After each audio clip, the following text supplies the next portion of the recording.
The wrench slipped from my greasy fingers and clattered against the concrete as I heard my wife Beth's voice drift through the thin garage wall. "He's completely clueless, Mary. I swear, sometimes I think he'd be lost without me telling him which end is up."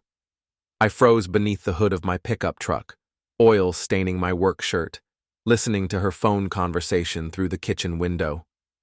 22 years of marriage, and apparently I was the town idiot. "No, seriously," Beth continued, her voice carrying that familiar tone of superiority she'd perfected since landing her job at Morrison and Associates law firm. "James thinks he's so smart with his little electrical company, but he wouldn't last a day without me handling the real business." My jaw clenched. Real business? I'd built Tate and Sons from nothing, wiring half the houses in this godforsaken Midwest town while she sat behind a desk filing papers and flirting with lawyers in expensive suits. "I'm telling you, Mary, if I walked out tomorrow, he'd fall apart completely. The man can barely operate the washing machine." That's when I heard the kicker, a low chuckle that made my blood run cold. It wasn't coming from the phone. Someone else was in my kitchen, laughing at my expense. I wiped my hands on a rag and crept toward the side door, keeping low beneath the window. Through the gap in the curtains, I saw Beth leaning against the counter, phone pressed to her ear, while my brother John sat at our kitchen table like he owned the place. His perfectly pressed shirt and smug expression made me want to put my fist through the glass. "Tell Mary I said hi," John said, loud enough for the phone to pick up. "And tell her James is even more pathetic than we thought." Beth giggled, actually giggled, like some teenager with a crush. "Did you hear that, Mary? John says you were right about everything." My hands shook as I backed away from the window. John, my own brother. The golden boy who'd always gotten everything handed to him, who'd charmed his way through life while I busted my ass building something real. Now he was sitting in my kitchen, talking about me like I was some kind of joke. The front door slammed, and I heard my 17-year-old daughter Bree's voice echo through the house. "Mom, can I borrow $50? Dad's being cheap again." "Your father doesn't understand that appearances matter, honey," Beth replied. "When you're older, you'll realize some men just don't have what it takes to provide properly." I'd heard enough. I slammed the hood of my truck down hard enough to rattle the windows, then stomped through the garage door into the kitchen like I'd just gotten home from a supply run. "Hey there, brother," John said without missing a beat, that politician's smile spreading across his face. "Just stopped by to see how the family's doing." "How thoughtful," I said, grabbing a beer from the fridge. "Don't you have your own family to check on?" "James," Beth snapped, "don't be rude. John was just telling me about his new contract with the Morrison firm. Apparently they need electrical work done on their new building." I took a long pull from my beer, studying my brother's face. Morrison and Associates, Beth's firm. How convenient. "That's great, John. I'm sure you'll do a bang-up job." I let the sarcasm drip from every word. "Funny how these opportunities just fall into your lap." "What's that supposed to mean?"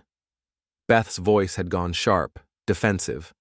"Nothing at all, sweetheart. Just admiring my brother's networking skills." John stood up, straightening his tie. "Well, I should get going." "Thanks for the coffee, Beth." "James." He nodded at me like we were business associates instead of blood relatives. After he left, Beth turned on me with fire in her eyes. "What is wrong with you? John was being nice, and you acted like a complete ass." "Nice." I laughed, but there was no humor in it. "Yeah, John's always been real nice." "You're jealous," she said, crossing her arms. "You've always been jealous of your brother's success, and now you're taking it out on me." Success. I set my beer down hard enough to slosh foam over the rim. Is that what we're calling it? At least he doesn't come home covered in grease every day, complaining about how the world owes him something. The words hit like a physical blow. 22 years, and this was what she really thought of me. Not the man who'd worked 60-hour weeks to buy this house, to pay for dance lessons and soccer camps and college funds, Just some blue-collar loser who didn't measure up to her standards. You know what, Beth? You're absolutely right. I grabbed my keys from the counter. I'm going out. Don't wait up. Where are you going? I paused at the door, looking back at the woman I'd married when we were both 19 and stupid enough to believe in forever. Somewhere I'm appreciated. The door slammed behind me, and I drove straight to Murphy's bar, where the beer was cold and nobody gave a damn about appearances or success or any of the other bullshit that seemed to matter so much these days. Carl Robertson was working the bar, his weathered face creasing into a grin when he saw me. Jimmy Tate, you look like hell. Feel worse. I slumped onto a bar stool. Whiskey. Make it a double. Carl poured without comment, then leaned against the bar. Want to talk about it? My wife thinks I'm an idiot. My brother's apparently her new best friend, and my daughter thinks I'm cheap because I won't buy her a car that costs more than most people make in a year. Sounds like Tuesday to me. Carl's dry humor was exactly what I needed. What's really eating you? I told him about the conversation I'd overheard, about John's smug face in my kitchen, about Beth's casual cruelty. Carl listened without interruption, occasionally refilling my glass. You know what your problem is, Jimmy, he said finally. You're too damn nice. Always have been. You let people walk all over you, then wonder why they don't respect you. What am I supposed to do? Start acting like my brother? Become some slick-talking asshole who steps on everyone to get ahead? Maybe. Or maybe you just stop being such a doormat.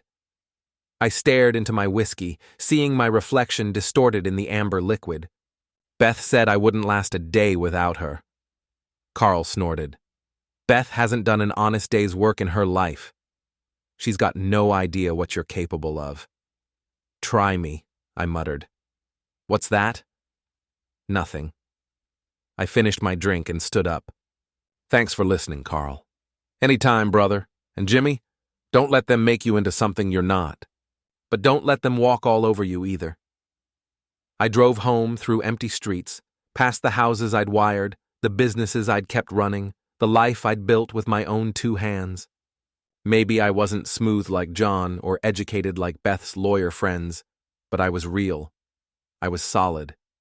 And I was done being treated like I didn't matter. The house was dark when I pulled into the driveway. Beth's car was gone, probably out with her girlfriends, complaining about her pathetic husband. I sat in my truck for a long moment, staring at the windows of the home that suddenly felt like a prison. Tomorrow, I decided, things were going to change. I just hadn't figured out how yet, but I would. Because if there's one thing 25 years in the electrical business had taught me, it's that every system has a weakness. Every circuit has a breaking point, and I was about to find theirs.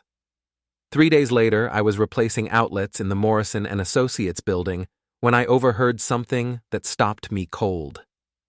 I was working in the supply closet adjacent to the break room, hidden behind shelves of legal documents, when Beth and her friend Mary walked in. I can't believe how easy this has been, Mary was saying. James still has no clue about you and John. I froze, my screwdriver halfway into an outlet cover.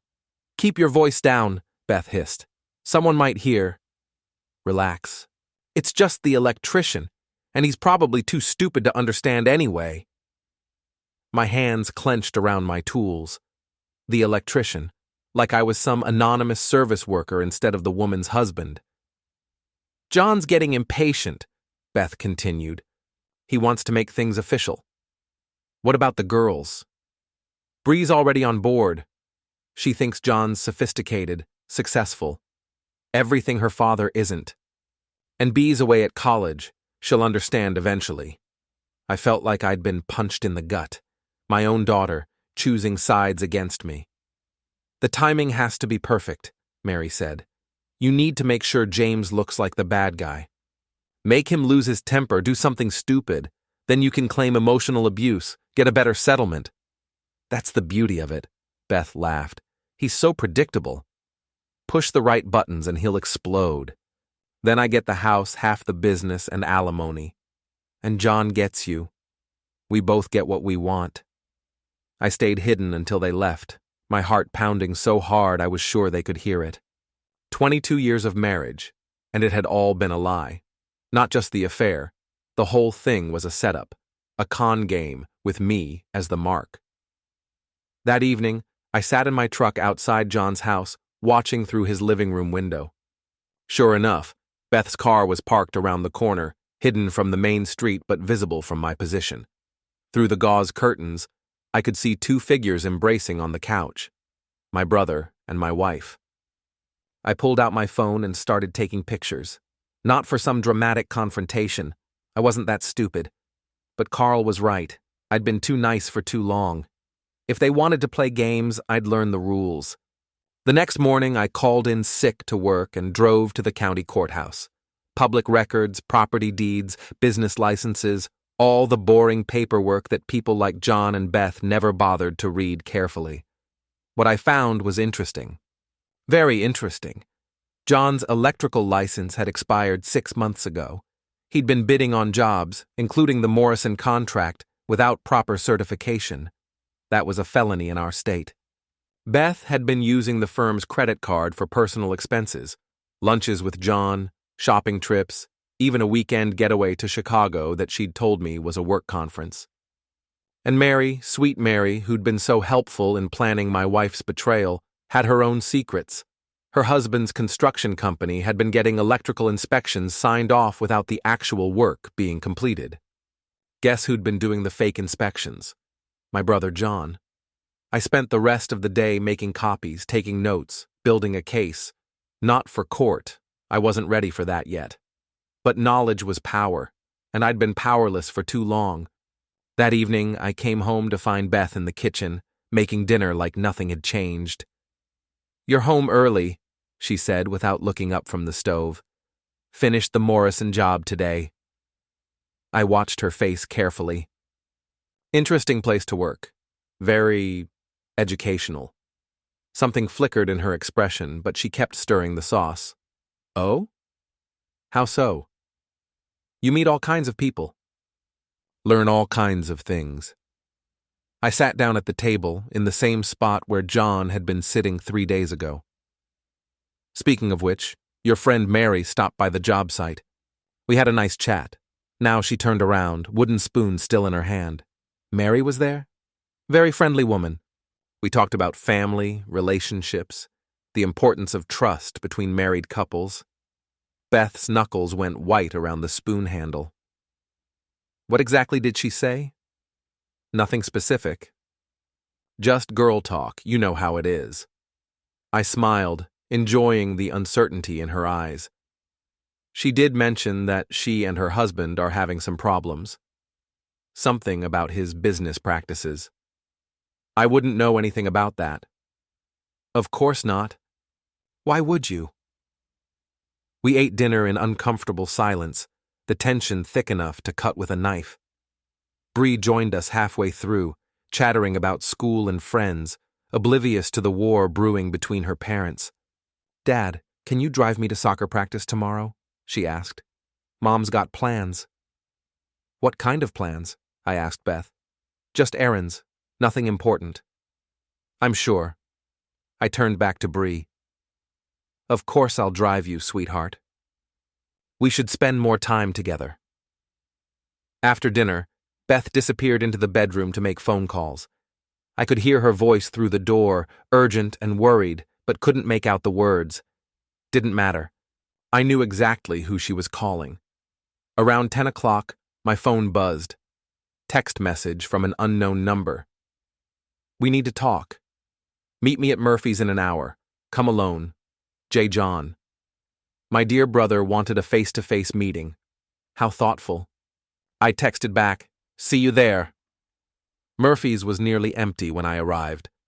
John sat in a corner booth, nursing a beer and looking like he'd aged 5 years since our kitchen encounter. "Good. Jimmy." He stood up as I approached, hand extended like we were old friends. "Thanks for coming." I ignored the handshake and slid into the opposite seat. "What do you want, John?" I think there's been some misunderstanding. Beth said you've been asking questions, making accusations. Have I? I don't remember accusing anyone of anything. John's politician's smile faltered. Look, I know this is awkward, but we're both adults here. These things happen. These things. I leaned back in my seat. You mean adultery? Fraud? Conspiracy to commit theft? The color drained from his face. What are you talking about? Your electrical license expired in March, Johnny. You've been taking jobs under false pretenses. That's a third-degree felony in this state. You don't know what you're talking about. I also know about the inspection reports you've been falsifying for Mary's husband. Want to guess what the penalty is for that? John's hands shook as he lifted his beer. What do you want? Want? I laughed, genuinely amused. I don't want anything from you, brother. I'm just making conversation. This is insane. You're talking about destroying my career over some marital problems. Marital problems. I tasted the words. Is that what we're calling it? Here I thought we were talking about my wife and my brother conspiring to rob me blind. It's not like that. Then what is it like, John? Explain it to me.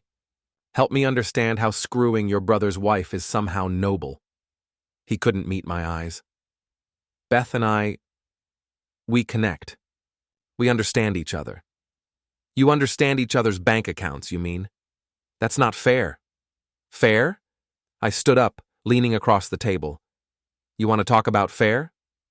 I worked my ass off for 22 years while you glad-handed your way through life. I built something real, something solid, and you decided to take it because you could. Jimmy, please. But here's the thing, Johnny. You made one crucial mistake. What's that? I smiled, and for the first time in weeks, it felt genuine. You underestimated me. Both of you did.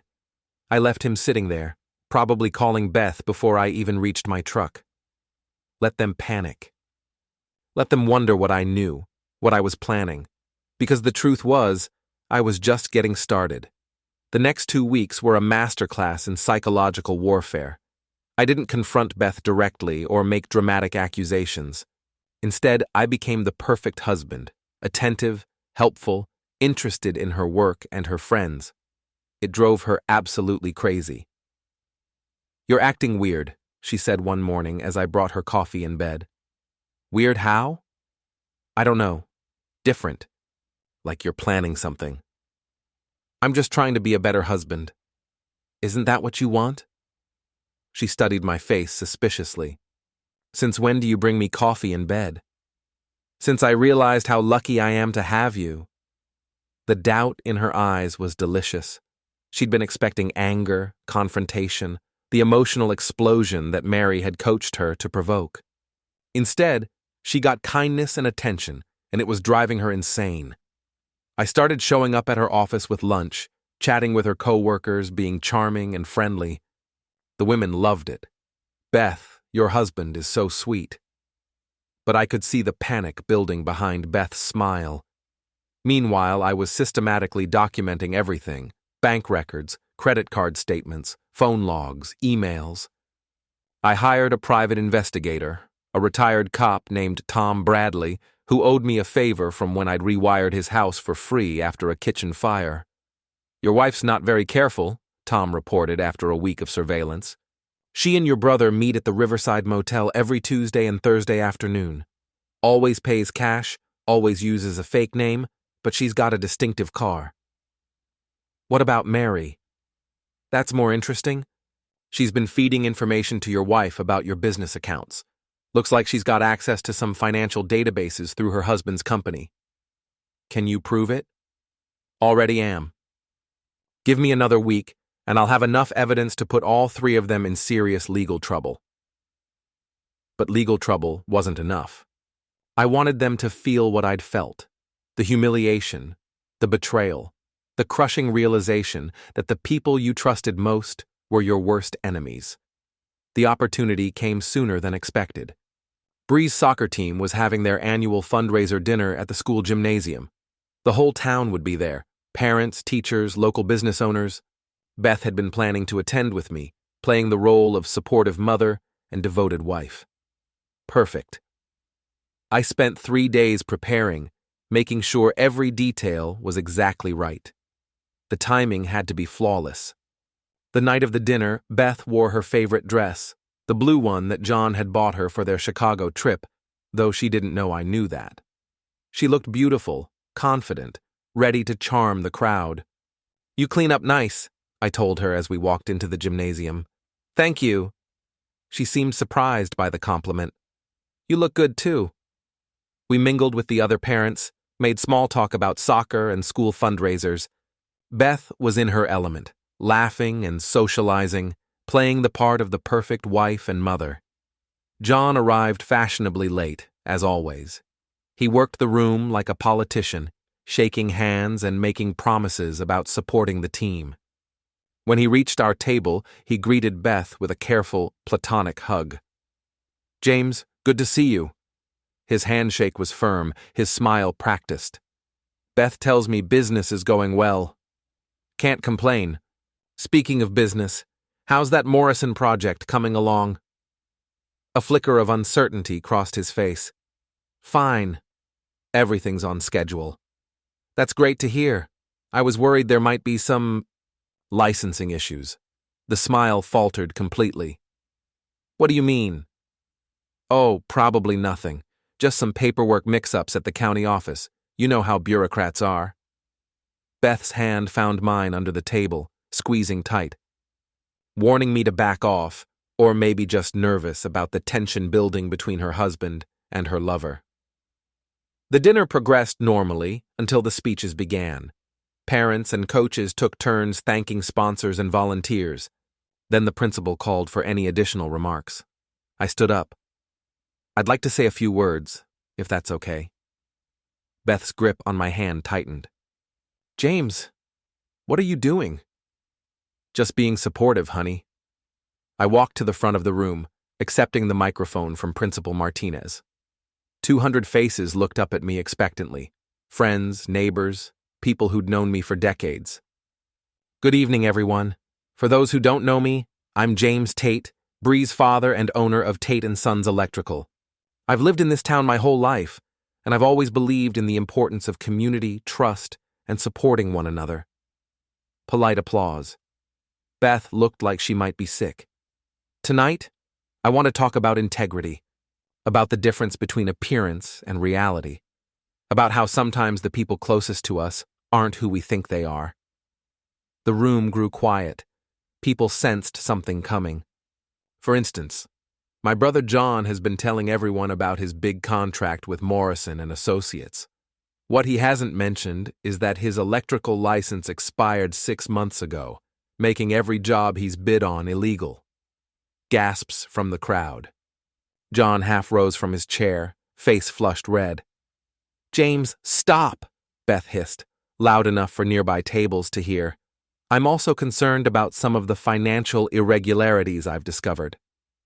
Credit cards being used for personal expenses, inspection reports being falsified, that sort of thing.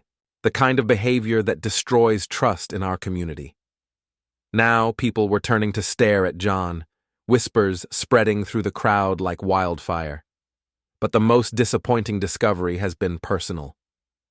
You see, I've learned that my wife Beth has been having an affair with my brother for the past 8 months. The gymnasium erupted. Shocked exclamations, chairs scraping against the floor as people turned to stare. Beth went white as a sheet. "They've been meeting at the Riverside Motel twice a week, using company credit cards to pay for their romantic getaways. My wife's friend Mary has been helping them plan their little deception, including coaching Beth on how to manipulate me into a bad divorce settlement." "You bastard!" John shouted, finally finding his voice. "You can't prove any of this." I reached into my jacket and pulled out a manila envelope. "Actually, I can. Bank records, motel receipts, photographs, recorded conversations. It's all here." I opened the envelope and began pulling out papers, holding them up for the crowd to see. Photos of John and Beth entering the motel, credit card statements highlighting suspicious charges, copies of John's expired license. The really sad part, I continued, my voice carrying clearly through the stunned silence, is that they thought I was too stupid to figure it out. My wife told her friends I wouldn't last a day without her, that I was clueless, pathetic, beneath her notice. Beth was crying now, mascara streaking down her cheeks. James, please stop. You're embarrassing our daughter. I'm embarrassing our daughter? I looked directly at her. What do you think you've been doing for the past 8 months? I turned back to the crowd, most of whom were staring in fascination at the real-life drama unfolding before them. The good news is that I've already filed all the necessary reports with the state licensing board, the district attorney's office, and the IRS. Justice will be served through proper legal channels. John was on his feet now, pushing through the crowd toward the exit. Several men blocked his path, friends of mine who'd heard enough to understand what had happened. The other good news, I said, is that effective immediately. I'm withdrawing my financial support for anyone involved in this betrayal. Beth, you'll find that your credit cards have been canceled and your access to our joint accounts has been revoked. John, I've already contacted your current clients about your licensing issues. And Mary. I smiled at the woman who'd been cowering at a corner table. Your husband might want to check his business insurance. I believe fraud voids most policies. I handed the microphone back to Principal Martinez, who looked like he'd rather be anywhere else in the world. Thank you for your time, everyone.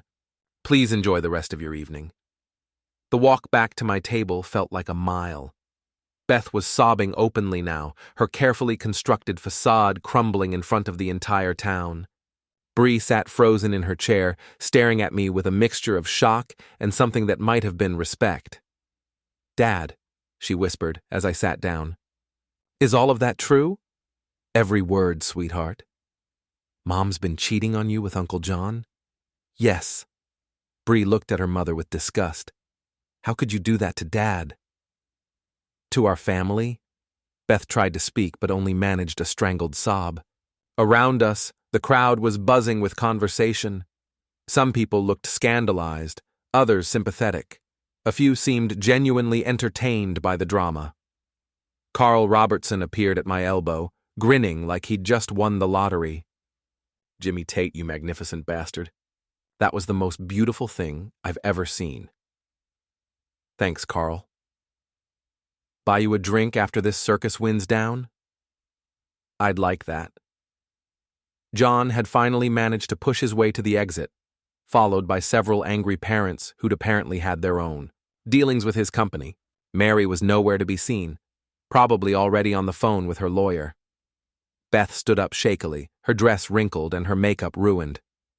I'm going home, she announced to no one in particular. No, I said calmly. You're not… What do you mean? I mean the locks have been changed, your belongings are packed in boxes on the front porch, and you're no longer welcome in my house. You can't do that. It's my house, too. Actually, it's not. The house is in my name, purchased with my money before we were married. My lawyer checked the paperwork very carefully. This is insane. You can't just throw me out. I'm not throwing you out. You made your choice 8 months ago when you decided to betray our marriage. I'm just making that choice official. Bree stood up and walked around the table to stand beside me. Dad's right, Mom. You did this to yourself. Beth stared at her daughter in shock. Bree, honey, you don't understand. I understand perfectly. You cheated on Dad with his own brother, and now you're trying to play the victim. That's not… It's complicated. No, it's not. Bree's voice was steady, mature beyond her 17 years. It's actually pretty simple. You broke our family, and Dad's just cleaning up the mess. Beth looked around the room desperately, searching for support or sympathy. She found neither. The crowd was dispersing now, parents gathering their children and heading for the exits. The show was over. This isn't finished, James. she said, trying to summon some dignity. Yes, it is. I stood up and put my arm around Bree's shoulders. It's been finished for months. You just didn't realize it yet. As we walked toward the exit, I felt lighter than I had in years. The weight of deception, of pretending everything was normal while my world crumbled around me, was finally gone. Dad? Bree said as we reached the parking lot. Yes, sweetheart. I'm proud of you. Thanks, kiddo. That means everything to me. Behind us, Beth was still sitting at our abandoned table, surrounded by empty chairs and the wreckage of her carefully planned deception. Tomorrow, the real work would begin. Divorce proceedings, business reorganization, rebuilding my life from the ground up. But tonight, for the first time in months, I felt like myself again. Strong, capable, dangerous when crossed. Try me, indeed. The next morning brought a parade of phone calls. Lawyers, reporters, concerned friends, and more than a few people who just wanted to hear the gossip straight from the source. I let most of them go to voicemail. The one call I did take was from Tom Bradley, my private investigator. Jesus, Jimmy, you really went nuclear last night. It's all over town. Good. What's the latest? John's in full panic mode. He showed up at his office at 6 a.m., probably trying to do damage control. But word's already out about his license issues. Morrison and Associates canceled his contract this morning. What about Mary? Her husband kicked her out. Apparently he didn't know about her little side business in industrial espionage. He's talking to lawyers about divorce and pressing charges. And Beth? Staying at her sister's place across town. She's been calling everyone she knows, trying to spin this as some kind of mental breakdown on your part. I laughed. Mental breakdown. Right. There's something else, Jimmy. Something you need to know. The tone of his voice made me sit up straighter. What is it? I kept digging into the financial stuff, following the paper trail. This goes deeper than just credit card fraud. How deep? Beth's been skimming money from your business accounts for over a year. Small amounts, spread out over time, but it adds up to about $40,000. The number hit me like a physical blow.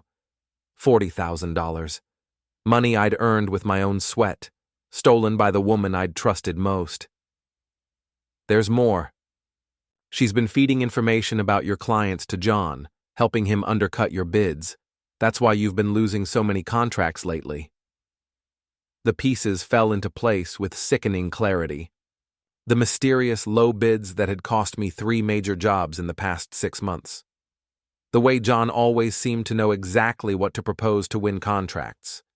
It hadn't been superior business skills. It had been industrial espionage. Can we prove it?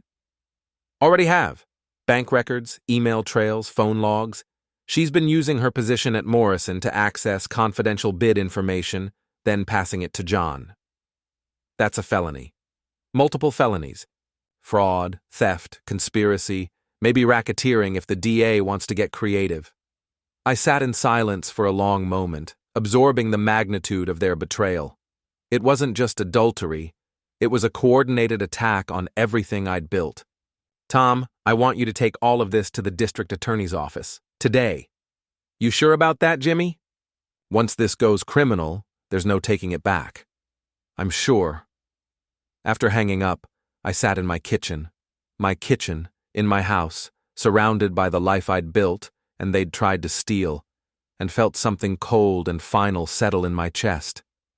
They'd wanted to play games. They'd thought I was too stupid, too trusting, too weak to fight back. They were about to learn how wrong they'd been. The doorbell rang around noon. I opened it to find John standing on my porch, looking like he hadn't slept in days. His usually perfect hair was disheveled, his expensive shirt wrinkled. "We need to talk," he said. "No, we don't." I started to close the door, but he stuck his foot in the gap. "Jimmy, please. Let me explain." "Explain what? How you've been screwing my wife? How you've been stealing my clients? How you've been laughing at me behind my back for months? It wasn't supposed to happen like this." How was it supposed to happen, John? Walk me through the plan. He looked around nervously, probably worried that neighbors were watching. They were. Can I come in?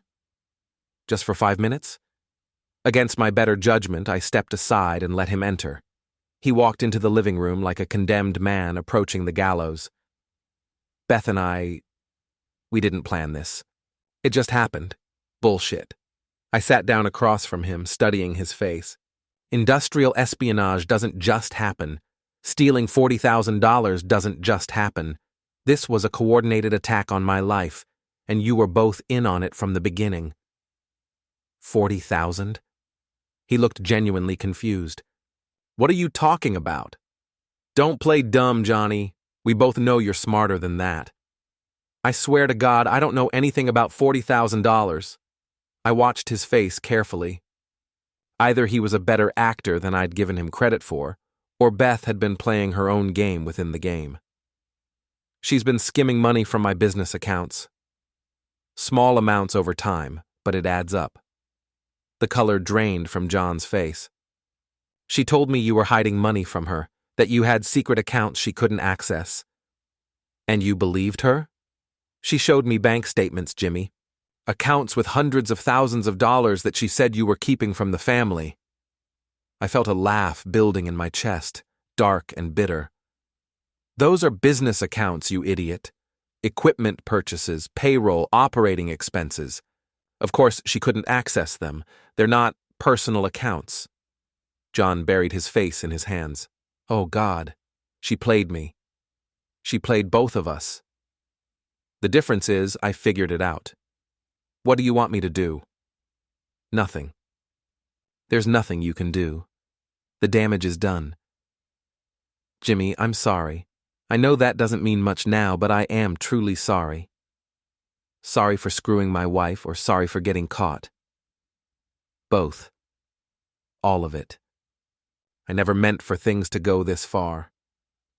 I stood up, suddenly tired of the conversation.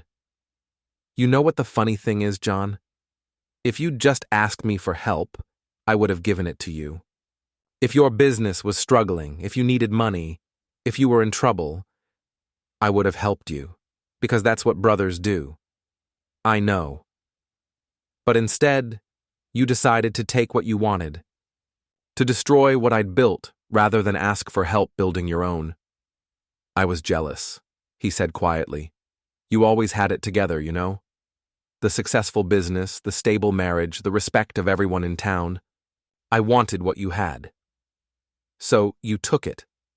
I tried to take it. But it turns out you can't steal integrity. You can't steal the respect that comes from honest work. I walked to the front door and opened it. No, you can't. But you can destroy your own. He stood up slowly, looking older than his 45 years. What happens now? Now you live with the consequences of your choices, both of you. Are you going to press charges? That's not up to me anymore. I turned everything over to the district attorney this morning. They'll decide what laws were broken and what penalties are appropriate. John nodded, accepting the inevitable. For what it's worth, Beth really did love you once, before all this started. Maybe. But love without respect is just sentiment, and respect without trust is just politeness. She lost both, didn't she? She threw both away. There's a difference. After he left, I called Bree at school and asked her to come home. She arrived an hour later, still in her soccer uniform, looking worried. Dad, what's going on? People have been staring at me all day. I imagine they have. This is a small town, and what happened last night is probably the biggest scandal we've had in years. Are you okay? The question caught me off guard. Here was my 17-year-old daughter, worried about my emotional state while her world was falling apart around her. I'm fine, sweetheart. Better than fine, actually. For the first time in months, I feel like myself again. What about Mom? What about her? Are you getting divorced? Yes, the papers were filed this morning. Bree nodded, processing this information with surprising maturity. Good. She doesn't deserve you. It's not about deserving, honey. It's about choices. Your mother made her choices, and now she has to live with them. What about me? Where do I live? What happens to college? You live wherever you want. Here with me, with your mother, back and forth, whatever makes you comfortable. As for college, nothing changes. Your education is still the most important investment I can make. I want to stay here. With you. You sure? It might get ugly over the next few months. I'm sure. Mom made her bed. She can lie in it. That evening, Carl stopped by with a bottle of whiskey and a shit-eating grin. Figured you might need some company tonight. Always welcome, you know that. We sat on the back porch, watching the sun set over the town I'd called home my entire life.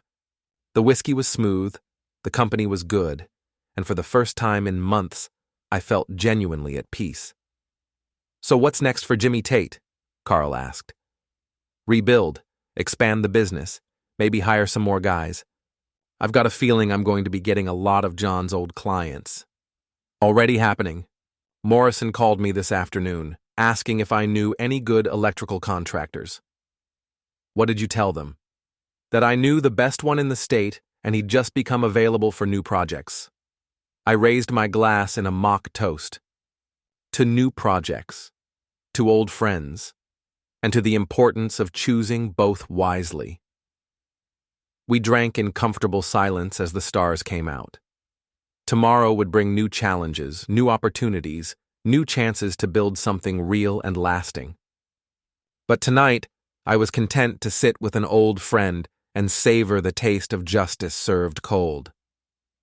2 months later, the criminal charges were filed. Beth, John, and Mary were each facing multiple felonies, and the local newspaper was having a field day with the story.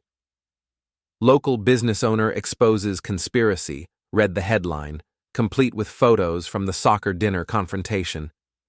My business was booming. Turns out, people respect a man who stands up for himself, and clients were calling faster than I could handle the work. I hired 2 new electricians and was considering expanding into commercial HVAC. But the best part wasn't the professional success or the community support. It was the look in Beth's eyes when she realized she'd lost everything. The divorce proceedings were brutal and one-sided. With documented evidence of adultery, fraud, and theft, Beth's lawyer advised her to accept whatever settlement I offered. She got nothing. No alimony, no property, no stake in the business she'd tried to destroy. This is vindictive, she said, during one particularly heated mediation session. You're trying to destroy my life. I'm not trying to destroy anything, I replied calmly. I'm just refusing to reward your betrayal. I made mistakes, but this punishment doesn't fit the crime. You stole from me. You lied to me. You conspired with my brother to destroy everything I built. What punishment would fit that crime? She had no answer. The final hearing was scheduled for a Friday morning in Judge Harrison's courtroom. Beth showed up with a public defender. Her fancy lawyer friends had abandoned her once the criminal charges were filed. She looked tired, defeated, older than her 43 years. John wasn't there. He'd already pled guilty to fraud and conspiracy charges in exchange for a reduced sentence. 18 months in minimum security prison, 5 years probation, and restitution payments that would keep him broke for the next decade. Mary had gotten the worst of it. Her husband's divorce was final, she'd lost her job, and the racketeering charges meant she was looking at serious prison time. Last I heard, she was trying to negotiate a plea deal by offering information about other fraudulent schemes she'd helped orchestrate. Judge Harrison reviewed the settlement terms with bureaucratic efficiency. House to me, business assets to me, custody of Bree to me, no alimony, no ongoing financial obligations. Mrs. Tate, do you understand and accept these terms? Beth's voice was barely audible. Yes, Your Honor. Mr. Tate, are you satisfied with this agreement? Yes, Your Honor. Then by the power vested in me by the state, I hereby grant this divorce decree. The marriage between James and Elizabeth Tate is officially dissolved. The gavel came down with a sound like a gunshot. Outside the courthouse, Beth caught up with me as I walked to my truck. "James, wait." I turned around, curious to hear what she had to say now that it was all over. "I know you hate me, and I understand why. But I need you to know that I never meant for things to go this far." "What did you mean for Beth? What was the end game?" "I don't know. I was unhappy, and John made me feel special, and Mary kept telling me I deserved better." "You did deserve better. You deserved a husband who loved you, who worked hard to provide for you, who put your family first. You had that, and you threw it away." "I know that now." "Do you? Or are you just sorry you got caught?" She looked at me for a long moment, tears streaming down her face. "Both, I guess. At least you're honest now. Is there any chance? Could we ever?" "No." The word came out harder than I intended. "There's no going back, Beth. You made sure of that. I loved you once." "Maybe. But love without respect is worthless, and respect without trust is impossible." "So that's it? 22 years and it just ends?" "It ended 8 months ago when you started sleeping with my brother. Everything since then has just been cleanup." I climbed into my truck and drove away, leaving her standing alone in the courthouse parking lot. In my rearview mirror, I watched her get smaller and smaller until she disappeared entirely. That evening, Bree and I had dinner at Murphy's bar. Carl cooked steaks on the grill out back while we sat at our usual table, celebrating the end of a long, ugly chapter. "So, what now, Dad?" Bree asked. "What do you do when you've won?" "You keep living. You keep building. You remember what you learned and try not to make the same mistakes twice. Do you think Mom learned anything?" "I hope so. For her sake." "Do you miss her?" The question caught me off guard. Did I miss Beth? The woman who'd shared my bed for 22 years, who'd given birth to my daughter, who'd been my partner in building a life together. "I miss who I thought she was," I said finally. "I miss the marriage I thought we had. But the real Beth, the one who could steal from her own family and laugh about it with her friends? Number. I don't miss her at all." Carl brought our steaks, perfectly grilled and still sizzling. We ate in comfortable silence, 3 people who'd weathered a storm and come out stronger on the other side.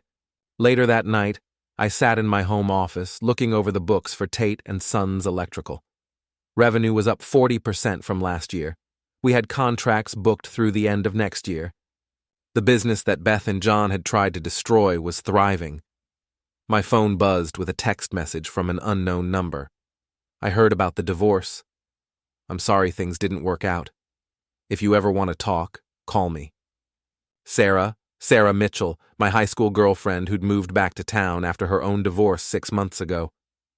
We'd run into each other at the grocery store a few weeks back, had a pleasant conversation about old times and new beginnings. Maybe someday I'd take her up on that offer. But not yet. I had a business to run, a daughter to raise, a life to rebuild on my own terms. I deleted the message and closed the books. Tomorrow would bring new challenges, new opportunities, new chances to prove that James Tate was nobody's fool. But tonight, I was content to sit in my own house, surrounded by the life I'd built and defended, knowing that I'd faced the worst betrayal imaginable and come out victorious. Beth had said I wouldn't last a day without her. Turns out, I'd lasted a lifetime. 6 months later, I was installing new lighting in the renovated Morrison & Associates building when I overheard 2 lawyers discussing a case. Whatever happened to that electrical contractor who got arrested last year? John something. Tate. He got out of prison last month, but nobody will hire him. Word is he's working construction in the next county, making minimum wage. What about his brother? The one who exposed the whole thing? James? His company's doing great. Just landed the contract for the new hospital expansion. Guy's a local legend now. I smiled to myself as I finished wiring the conference room. Local legend. I liked the sound of that.